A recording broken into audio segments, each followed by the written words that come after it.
UNED Derecho, videoclase.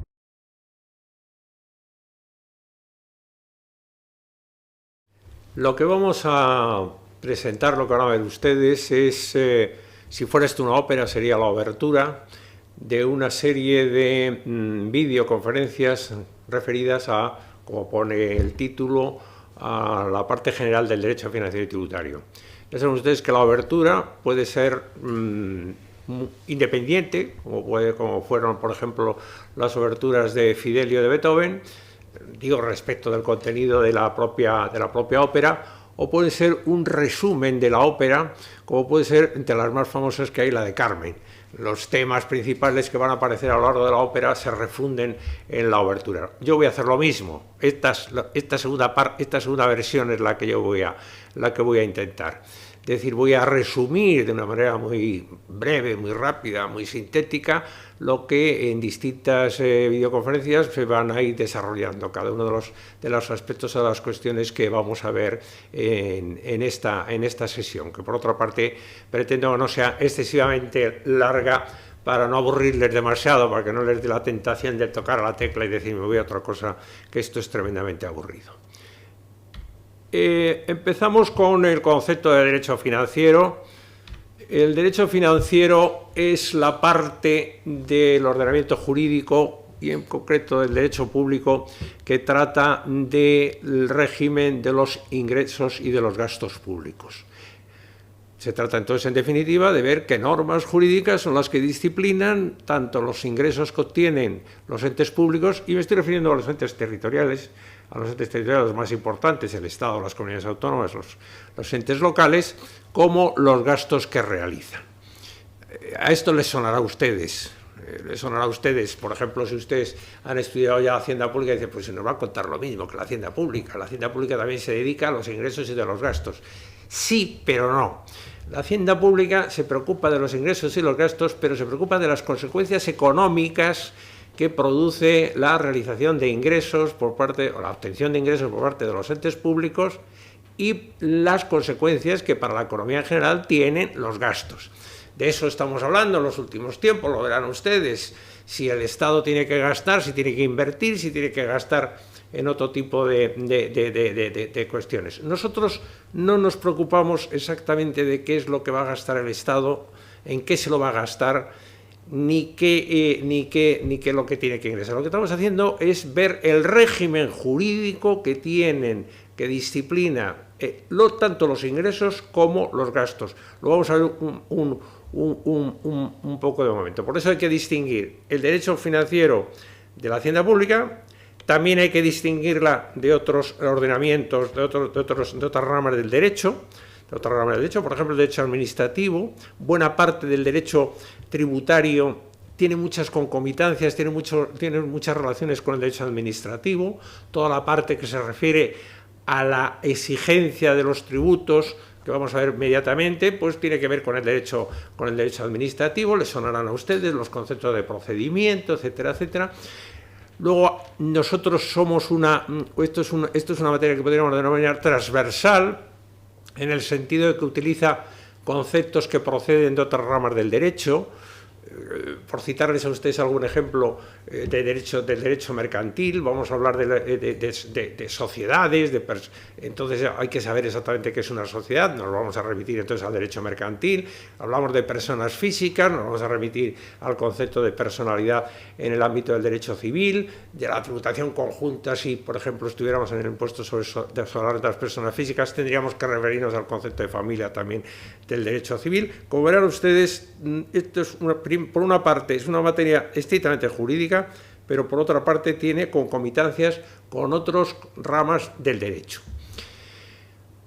El derecho financiero tiene una característica muy peculiar, que no es corriente en el resto del ordenamiento jurídico, y es que tiene una buena cantidad de principios constitucionales, es decir, de principios y de reglas que están recogidas en nuestra Constitución.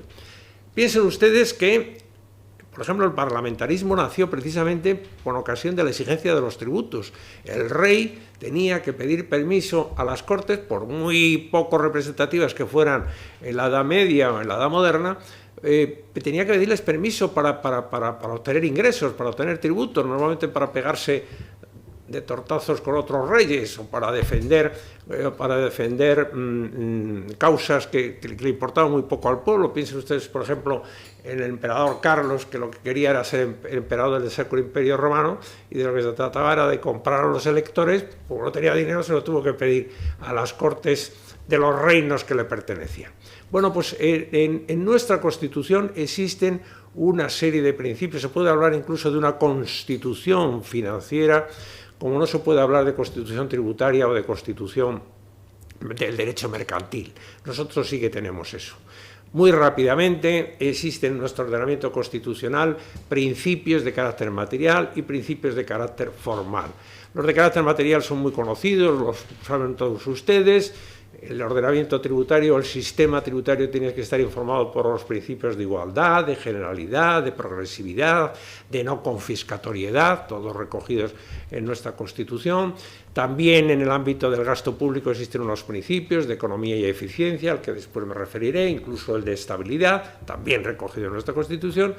Y el principio formal por antonomasia es el principio de reserva de ley, Tanto los ingresos como los gastos tienen que estar aprobados por la ley, por una ley formal, por una norma con rango de ley, no necesariamente una ley, porque en algunas ocasiones se acepta también que sea mediante un decreto ley. Pero los elementos más importantes que constituyen la esencia de los ingresos y de los gastos tienen que estar aprobados por ley, lo cual no sucede en otros ordenamientos, en otras ramas del derecho.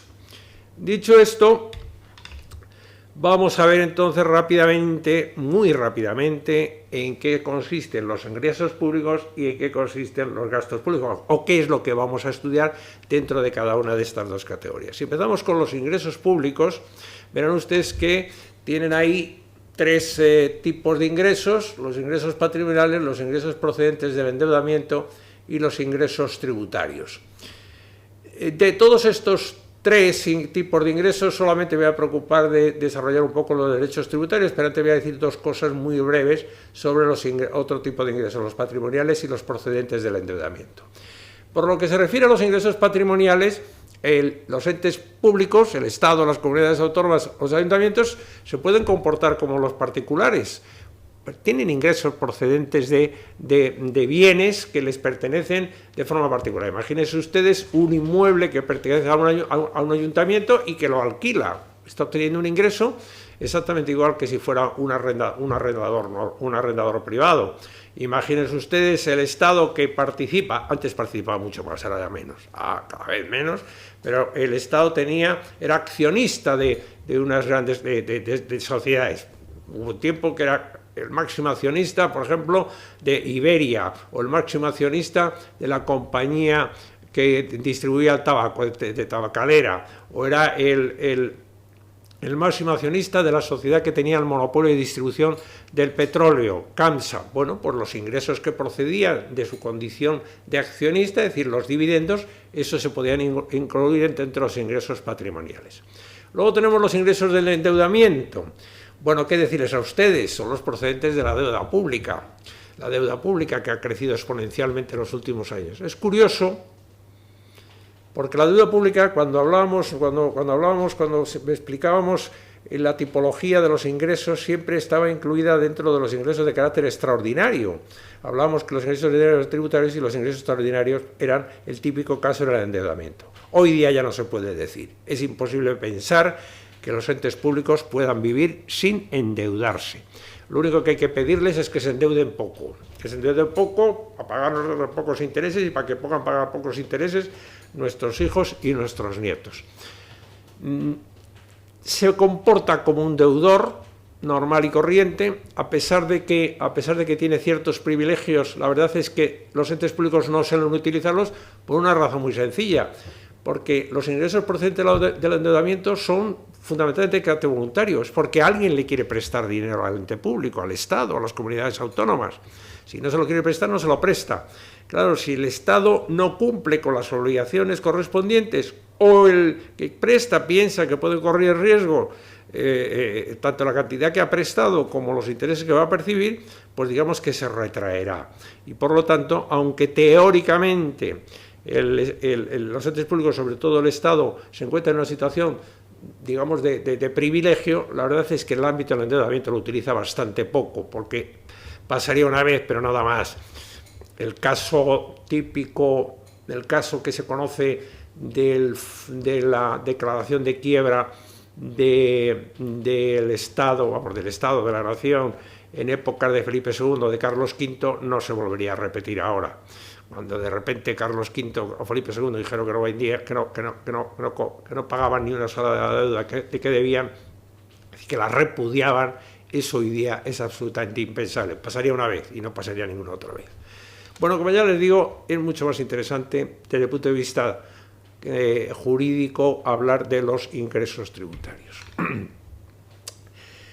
Los tributos, ¿qué son los tributos? Los tributos son aquellos ingresos públicos constituidos por una cantidad de dinero que se exigen a los ciudadanos por razón de su capacidad económica y que tienen por objeto cumplir con las obligaciones, con los gastos que realiza el Estado. Los entes públicos se comportan de manera diferente a como nos comportamos los particulares, o deberíamos comportarnos los particulares. Los particulares nos gastamos dinero porque ingresamos. Debería ser así. Hay veces que se nos escapa la mano y nos gastamos más dinero de lo que tenemos, pero debería ser así. Solo gastamos lo que ingresamos. El Estado y el resto de los entes públicos no. Ingresan porque se tienen que gastar, porque los ciudadanos les han demandado determinado tipo de gastos. Gastos en seguridad social, gastos en asistencia sanitaria, gastos en infraestructuras, gastos en educación, y por eso tienen que ingresar, porque no tienen. Nosotros, desgraciadamente, no somos como las monarquías del Golfo, que como tienen medios, la naturaleza les ha dotado de recursos naturales, pues no necesitan exigir tributos, ya tienen el petróleo para cubrir todas sus necesidades y les sobra. Nosotros no. Los estados modernos en general no tienen ingresos suficientes y tienen que pedírselo a todos nosotros. Los más importantes, como ya le digo, son los tributos. En nuestro ordenamiento no hay más que 3 tipos de tributos: las tasas, las contribuciones especiales y los impuestos. Hay una polémica, que no voy a entrar ahora aquí en ella porque sería muy aburrido. La verdad es que ¿para qué vamos a utilizar otra expresión? Sería muy aburrido decir si las prestaciones patrimoniales de carácter público son una cuarta categoría o si por el contrario es un concepto global que abarca tanto las tasas como las contribuciones especiales o como los impuestos. Es una polémica que no nos interesa, pero realmente en nuestro ordenamiento, la Ley General Tributaria, por ejemplo, habla exclusivamente de las tasas, de las contribuciones especiales y de los impuestos. ¿Cómo se distinguen estos 3 tipos de tributos? Las tasas por un lado, las contribuciones y los impuestos. Sigue siendo válido la distinción que estableció en los años 70 un catedrático de nuestra materia, Matías Cortés, que tiene un manual que ya no está actualizado, pero que sin embargo sigue siendo uno de los mejores manuales de nuestra asignatura y que puso el acento en los elementos que identifican cada una de estos tipos de tributos. Las tasas se caracterizan porque se trata de exacciones de tributos que se exigen cuando los entes públicos realizan una actividad que solo pueden realizar ellos, que es de carácter obligatorio o por lo menos esencial para nosotros, y que se exigen a petición expresa o tácita del ciudadano. Pongamos un ejemplo. Necesitamos un carnet de conducir o necesitamos un carnet de identidad para podernos mover. El único que puede expedirlo es el Estado. Pues nos exige una tasa por expedir el carnet de conducir o por expedir el carnet de identidad. En otras ocasiones a lo mejor no es tan necesario. Podemos andar por la vida sin pedir un certificado de antecedentes penales o podemos andar por la vida sin tener un título académico expedido, sin que nos expidan un título académico, aunque hayamos hecho los estudios correspondientes. Pero eso solo lo puede hacer el Estado. Y si pedimos un certificado de antecedentes penales o si pedimos que nos expidan un título, tenemos que satisfacer una tasa. Y lo mismo dígase en el ámbito local. Si un ayuntamiento realiza un tipo de actividad que solo puede realizar él, no lo puede realizar los entes privados, y que es decir, no existe la competencia, por ejemplo, la utilización del dominio público. El dominio público solamente es el dominio de los entes del Estado, de las comunidades autónomas o de los municipios. Y permitir el uso del dominio público solamente lo puede hacer él. Pues exige entonces una tasa. En las contribuciones especiales, la tasa, entonces, la diferencia que vamos a tener con las contribuciones especiales es que en las tasas hay una petición de actuación de la administración pública. Repito, una actuación expresa, hágame usted esto, o tácita, miren ustedes que necesito que me expidan el documento nacional de identidad. En el caso de las contribuciones especiales también se produce una actuación pública. Como consecuencia de esa actuación pública aumenta de valor el bien de los bienes de determinado tipo de personas, o por el contrario, el establecimiento de determinado tipo de servicios favorecen a ciertas personas o sociedades. Por ejemplo, construir es un tributo, por otra parte, que ha pedido mucha importancia y solamente se utiliza en el ámbito local. Por ejemplo, se va a pavimentar una calle que antes era un camino de cabras. Bueno, pues es evidente que los bienes los inmuebles que están en esa calle aumentan de valor.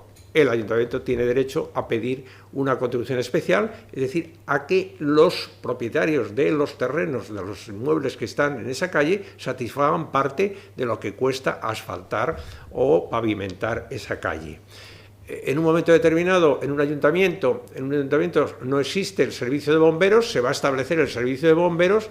El ayuntamiento puede pedir a las compañías de seguros que paguen una parte del coste del establecimiento del servicio de bomberos, porque se supone que se van a favorecer, porque cuando hay un incendio va a provocarse menos daños y van a tener que pagar menos indemnizaciones.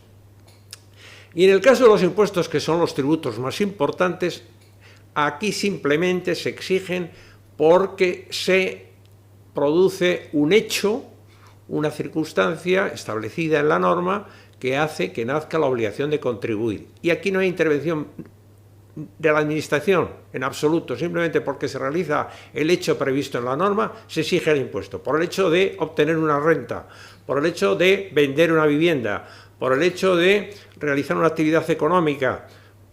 Por todo eso se exige un impuesto, porque la norma ha establecido que cada vez que tenemos una renta hay que pagar un impuesto sobre la renta de las personas físicas o de sociedades, si se trata de una sociedad. Cada vez que vendemos una casa tenemos que pagar, el que la adquiere tiene que pagar un impuesto, que es el de transmisiones patrimoniales, o cada vez que se realiza una actividad económica hay que pagar, por el mero hecho de ejercer una actividad económica, un impuesto local, el impuesto de actividades económicas, y por cada una de las actividades en particular, por ejemplo, cada una de las ventas que realiza un empresario, tiene que pagar el impuesto sobre el valor añadido. Aquí no hay actividad ninguna de la Administración, por eso se diferencia de las tasas y de las contribuciones especiales. Los tributos, tradicionalmente se ha distinguido dos tipos de estudio. Por una parte, el estudio, digamos, de carácter estático, ver un tributo, digamos, como si fuera un tributo que tuviéramos en una vitrina y dijéramos, a ver cómo está compuesto este tributo, cuál es la estructura que tiene, cómo podemos determinarlo, etcétera, etcétera. Imagínense ustedes una lección de anatomía con un cuerpo humano allí, que el catedrático o correspondiente está diciendo dónde se encuentran los músculos o los huesos o los nervios, etcétera, etcétera. Pues los tributos se pueden estudiar de esta manera. Esto es un estudio, digamos, un poco teórico, porque nunca se encuentra, es como poner un tributo en el espacio y despojarle de todo y ver en qué consiste, irle sacando irle sacando trocitos a ver qué tenemos dentro. Y luego también se puede ver que esto es mucho más interesante de forma dinámica, es decir, estos tributos a la hora de la verdad, cómo funcionan, cómo se exigen, cómo se pagan, cómo tal, eso lo vamos a ver inmediatamente. Esta es una distinción tradicional, es una distinción que todavía sigue en nuestro ordenamiento jurídico, todavía existen, la Ley General Tributaria todavía distingue entre los aspectos estructurales y los aspectos, digamos, dinámicos de los tributos, pero cada vez están más interrelacionados. Si tuviéramos tiempo, y en algunas de las videoconferencias que verán, que tienen la oportunidad de ver, pues ahí se ve que este tipo de mundos, la estructura por una parte y la dinámica por otra, pues están interrelacionados y no se dan con la claridad o con la nitidez que aquí queremos hacerlo. Bueno, los tributos tienen, en principio los tributos es una obligación, y como todas las obligaciones, porque al final los tributos consisten en que hay un ente que exige un tributo, el sujeto activo, el Estado, por ejemplo, y unas personas que tienen que pagarlos, que somos todos los ciudadanos, o casi todos los ciudadanos, o los ciudadanos a los que puede el Estado echarle mano, todavía habrá alguno que se escape. Entonces aquí dos tipos podemos distinguir por una parte los aspectos objetivos y por otra parte los aspectos subjetivos. Los aspectos objetivos, pues es determinar exactamente cuándo se exige un tributo. Y se exige un tributo cuando se realiza un hecho previsto en la norma cuya realización origina la exigencia del tributo. A eso en nuestro ordenamiento se denomina hecho imponible. La obtención de la renta es un hecho, es decir, es un hecho que produce la exigencia de un tributo. El hecho no necesariamente tiene que ser un hecho jurídico, puede ser un hecho físico, un hecho de la naturaleza, un hecho que se nos produce, un hecho de la vida de los ciudadanos, el fallecimiento de una persona. Eso provoca la exigencia de un tributo para aquellas personas que adquieren bienes como consecuencia de ese fallecimiento, el impuesto sobre sucesiones. Eso es lo que se denomina el hecho imponible. Esta es la esencia del tributo. La esencia del tributo es que se producen hay que poner de relieve dos cuestiones importantes. Una, que los hechos imponibles tienen que estar definidos en la ley y que no se puede utilizar la analogía para extender más allá de su ámbito de aplicación que lo establecido en la ley. Está prohibido ampliar los hechos imponibles. No se puede utilizar la analogía. Y en segundo lugar, que en algunas ocasiones, para delimitar exactamente qué es lo que se quiere gravar, el hecho imponible se define no solamente desde el punto de vista positivo, digamos qué hechos o negocios se someten a tributación, sino desde el punto de vista negativo, diciéndose qué es lo que no se somete a tributación. Por ejemplo, el impuesto sobre el valor añadido, que es un impuesto relativamente complejo, la definición del hecho imponible contiene por una parte los hechos que se someten a tributación y los hechos que no se someten a tributación, para definir con más claridad el ámbito de aplicación material del tributo en cuestión. Esto es muy típico en los ordenamientos tributarios. Y luego tenemos las exenciones. ¿Qué son las exenciones? Y dentro de las exenciones, dentro de esta denominación genérica, se entiende todo tipo de tratamientos favorables, que verán ustedes, si tienen curiosidad de ver las leyes, que ya es tener curiosidad, las leyes tributarias me refiero, son bastante más aburridas que una novela, pues se pueden llamar de muchas maneras: exenciones, bonificaciones, reducciones, deducciones, pueden ser en la base imponible, en el tipo de gravamen, pues en ambas partes, etcétera, etcétera. Bueno, se trata en definitiva de tratamientos favorables. La exención no es más que un hecho que neutraliza la realización del hecho imponible. Es decir, el hecho imponible se realiza, pero sin embargo hay una norma que impide que se exija el tributo. Es decir, se produce una exoneración. Primero, para que exista una exención, tiene que haber primero el hecho imponible. O sea, hay que distinguirlo de la definición negativa de hecho imponible. Una cosa es que algo no esté sujeto y otra cosa distinta es que algo esté exento. Por ejemplo, en el impuesto sobre la renta de las personas físicas, hasta ahora, digo hasta ahora porque ahora ya no existe, pero hasta ahora había sido típico que en el impuesto sobre la renta de las personas físicas, las rentas que procedieran de la obtención de premios de la lotería estaban exentas. Se había realizado el hecho imponible, se había obtenido un incremento patrimonial como consecuencia de la suerte que había tenido uno jugando, por ejemplo, a la Bonoloto, y, sin embargo, la ley establecía que eso no pagaba impuestos. Eso es una exención. Ahora ya hay que pagar. Ya sabéis que pagar. Pongamos pongamos una exención que todavía existe. En aquellos supuestos en los cuales se produce el despido de un trabajador, todas aquellas cantidades que establece la ley obligatoriamente, hasta el máximo que establece la ley obligatoriamente, están exentas del impuesto sobre la renta. Se realiza el hecho imponible, es decir, se obtiene una renta procedente del trabajo, pero sin embargo la ley dice que en ese caso no se exija el tributo. Eso es una exención. La neutralización del hecho imponible. Pero primero tiene que haberlo, porque si no, no habría exención. Y luego los aspectos subjetivos, que son quiénes pagan los impuestos. Aquí la verdad es que se ha ido produciendo una ampliación extraordinaria de quién paga los impuestos. Los entes públicos, sobre todo el Estado, pues no diría yo que exige los impuestos a todo el que pasa por la calle, pero casi. En principio los que lo pagan son los sujetos pasivos, que son los que realizan. Los sujetos pasivos son fundamentalmente dos, o no, mejor dicho, fundamentalmente no, son dos, o el contribuyente o el sustituto del contribuyente. Dejemos ese sustituto, que es una figura que hoy día ya prácticamente tiene muy poca vigencia. Hagamos equivalente el término sujetos pasivos a contribuyente. Es el que realiza el hecho imponible, es el que obtiene la renta, es el que compra la casa, es el empresario que realiza ventas o que presta servicios. Ese es el contribuyente, ese es el que tiene que pagar el impuesto.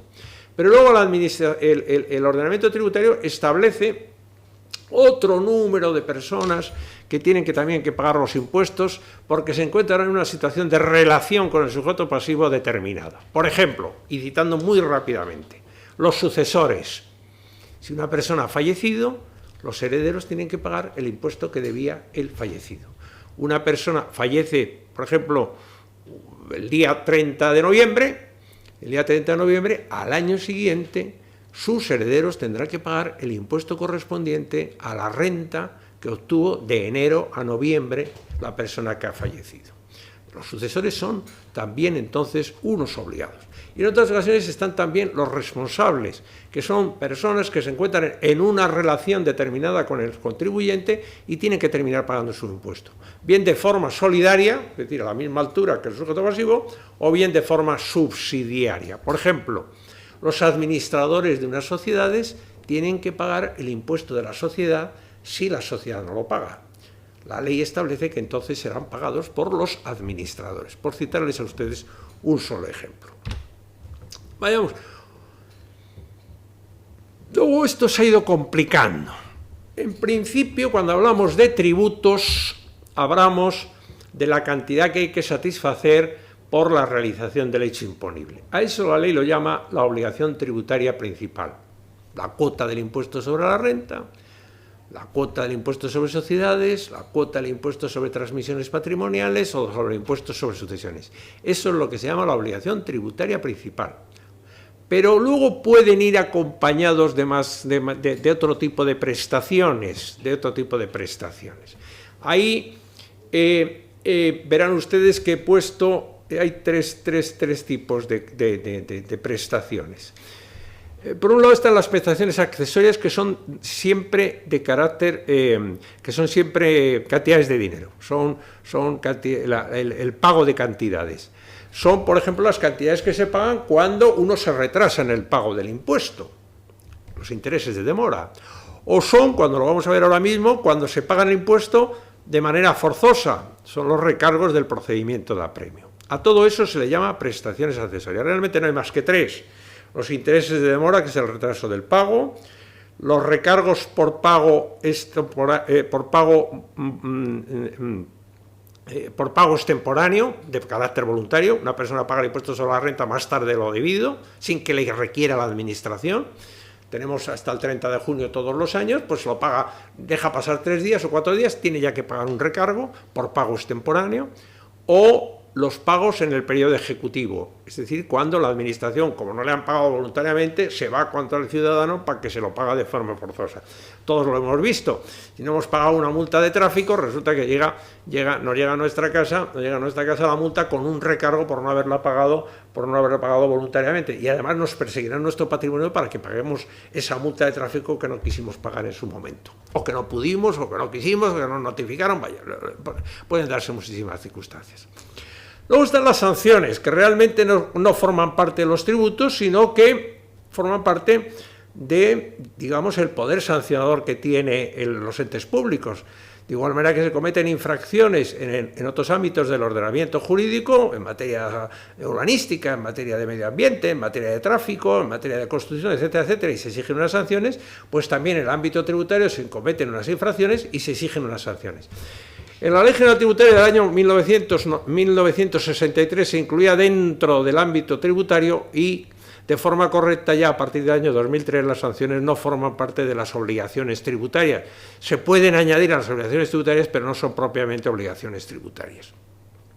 Y luego están los deberes de carácter formal, cada vez mayores. Hoy día es imposible que la administración tributaria pueda exigir los tributos si no es con la colaboración de los ciudadanos, fundamentalmente a través de deberes de carácter formal. Por ejemplo, habrán visto ustedes que tenemos que hacer nosotros la declaración de la renta. No nos la hace la administración, aunque últimamente te puede mandar el borrador, pero somos nosotros los que tenemos que hacer la declaración. Por ejemplo, los empresarios tienen que llevar unas contabilidades que tienen que presentar a la Hacienda Pública. En el impuesto sobre el valor añadido también tienen que hacer unas declaraciones. Hace relativamente poco se impuso a la gente que tenía bienes y derechos en el extranjero que los declarara, etcétera, etcétera. Este tipo de deberes formales cada vez son más importantes. No solamente para los sujetos pasivos en particular, sino también para personas que se encuentran alrededor del sujeto pasivo. Por ejemplo, los notarios tienen que informar de cada vez que venden. Hace poco se planteó el problema de una de las infantas, de si se tenía bienes o dejaba de tener bienes. Bueno, pues esos datos, que por otra parte estaban mal dados, pero estaban facilitados por los notarios y por los registradores de propiedad, y estaban establecidos como deberes formales en las normas de carácter tributario. Bueno, los tributos están para pagarse, para que se extinga el tributo, para que desaparezca. Si no, no se pondrían. Rapidísimamente, hay 4 formas de extinción del tributo fundamental.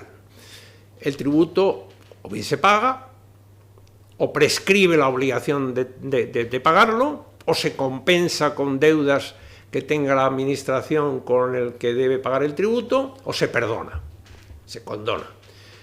El pago es la forma más importante, hay unos periodos establecidos en la ley para pagarlo de forma voluntaria, y si no se pagan en esos periodos, la administración, sin necesidad de acudir a los jueces, sino de forma autónoma, lo exige perentoriamente, ejecutivamente, forzosamente. Eso no sucede en el ámbito de las relaciones privadas. Si a una persona no le pagan algo que vendió, un coche, una casa, pues tiene que irse al juez para pedirle ayuda para que le paguen. La administración tributaria lo exige por su cuenta y riesgo sin necesidad de acudir a la justicia. Y además, ya les digo a ustedes que lo hace con mucho rigor. Tarda mucho en moverse, pero cuando se mueve la administración tributaria es como un elefante, no hay quien la pare. También puede suceder que haya transcurrido el tiempo previsto en la norma para pagar el impuesto y no se haya pagado y nadie se lo haya exigido a una persona y se queda sin pagarse. El plazo de prescripción normalmente es de 4 años, habría que entrar en muchos detalles, pero para hacernos una idea general es suficiente.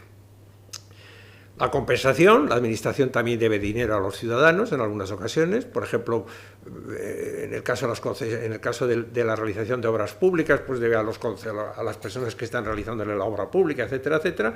Esas deudas pueden, bajo ciertas circunstancias, compensarse y también se pueden perdonar. Normalmente no se perdonan las deudas tributarias.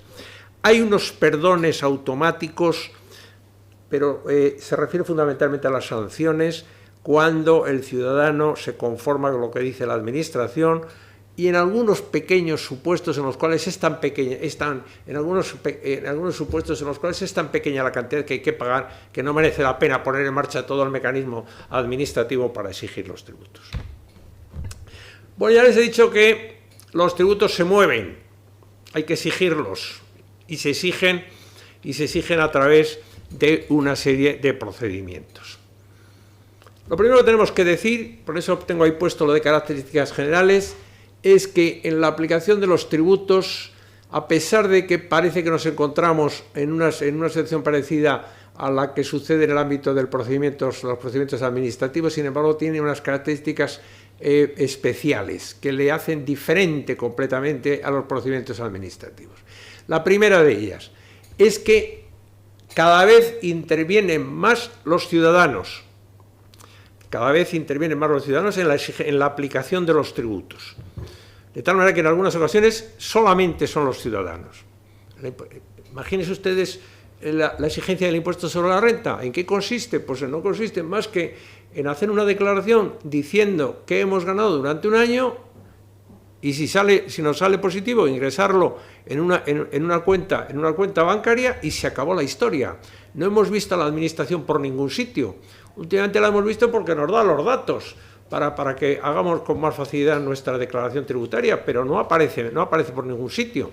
Eso en el ámbito administrativo no es posible, siempre aparece la administración. Eso por una parte. Y en segundo lugar, porque no hay, en estos casos, en la inmensa mayoría de los casos, no hay un procedimiento. No se puede hablar de un procedimiento en el sentido de concatenación de actos públicos que dan lugar a una manifestación de voluntad por parte de la administración. En el caso que les he comentado, se acaba toda la historia. Llega uno, el día 1, si es uno muy cumplidor, el 1 de mayo es fiesta. El 2 tampoco, en algunos sitios como en Madrid o en mi pueblo, en Ávila, también es fiesta y tampoco se puede ir. Pero llega el 3 de mayo, imaginemos que no es domingo ni sábado, y coge uno y hace la declaración del impuesto sobre la renta y la ingresa en una entidad bancaria. Y se acabó la historia. No hay más. No hay más. Es posible que no vuelva a saber más nada de esa declaración. Si la administración en sus controles internos ha visto que está bien hecho, no aparece. No hay un procedimiento como hay en el ámbito de la administración en general. Uno quiere hacer una obra en su casa y tiene que pedir un permiso a la administración local, ahí existe un procedimiento, hay una tramitación, una autorización al final, etcétera, etcétera. Eso en la mayor parte de las veces en los tributos no existe. Pero sí que a veces existen. Nos encontramos entonces con los procedimientos tributarios, que fundamentalmente son de tres tipos: de gestión, de inspección y de recaudación. Aquí es un poco complicado, no quiero yo complicarles mucho la vida. Piensen ustedes que se trata de determinar cuánto se debe en concepto de tributo, eso sería gestión, en controlar lo que se ha pagado en concepto de tributo o lo que se debería pagar en concepto de tributo, eso es la inspección, y en exigir el tributo, y eso es la recaudación.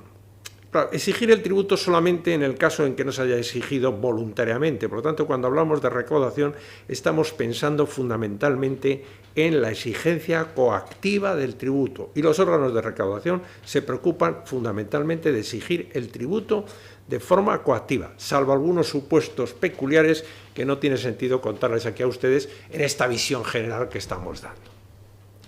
Luego nos encontramos con el procedimiento sancionador.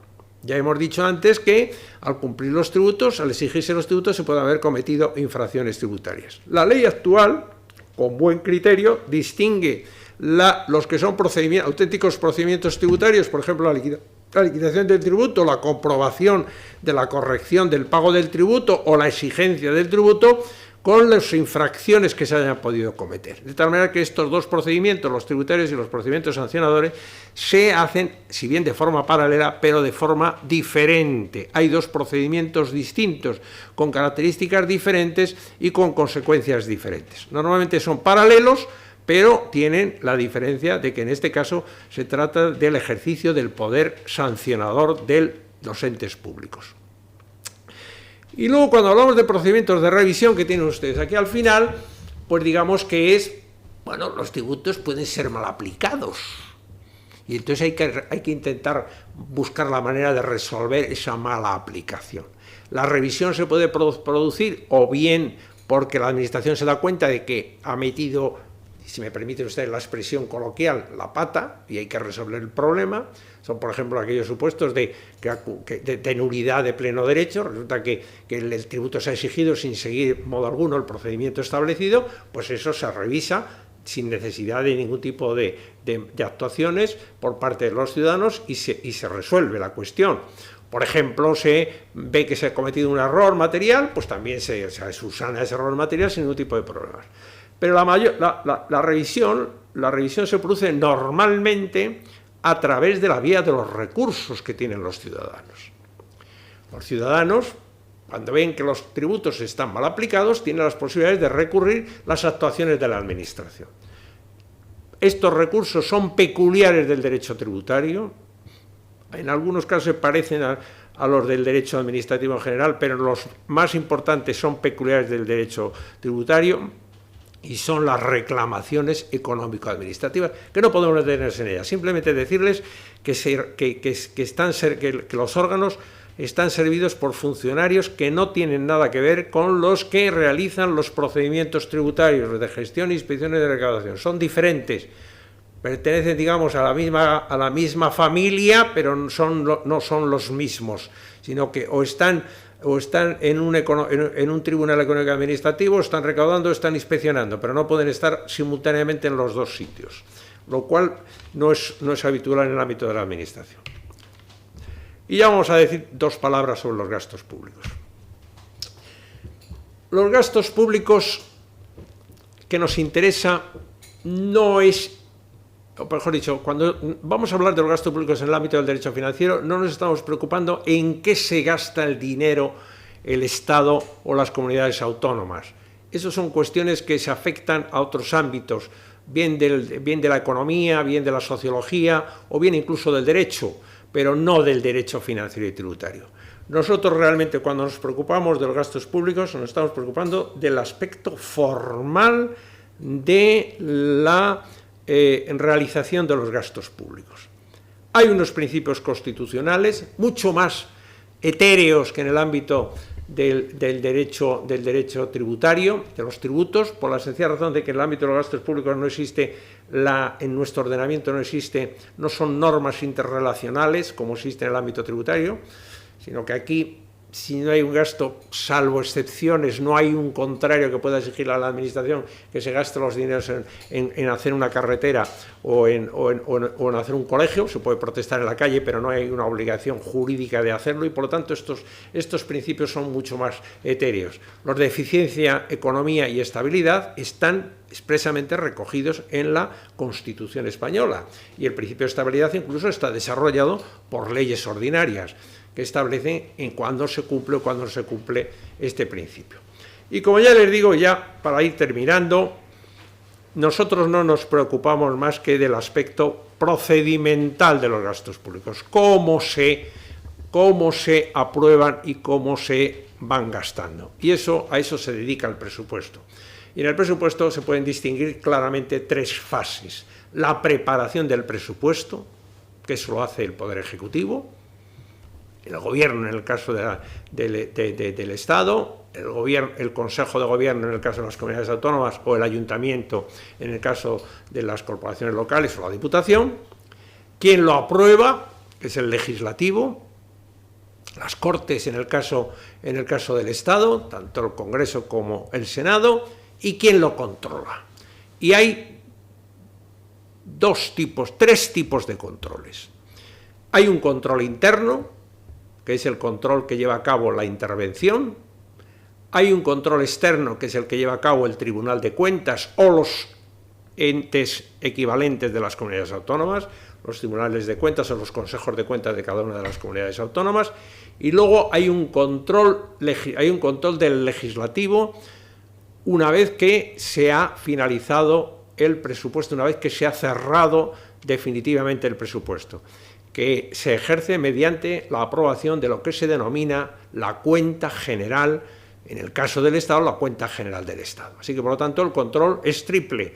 Por una parte es un control interno, la intervención, por otra parte es un control externo, el Tribunal de Cuentas, y por otra parte es un control parlamentario mediante la aprobación de lo que se denomina la cuenta general del Estado. Y yo creo que con eso tiene una visión general de lo que es el derecho financiero y tributario, y como siempre pasa en las oberturas, pues esto ha sido, digamos, la idea general, y luego ya se irá desarrollando cada una de las videoconferencias, pues estas cuestiones que hemos visto de modo muy rápido, quizá demasiado. Muchas gracias.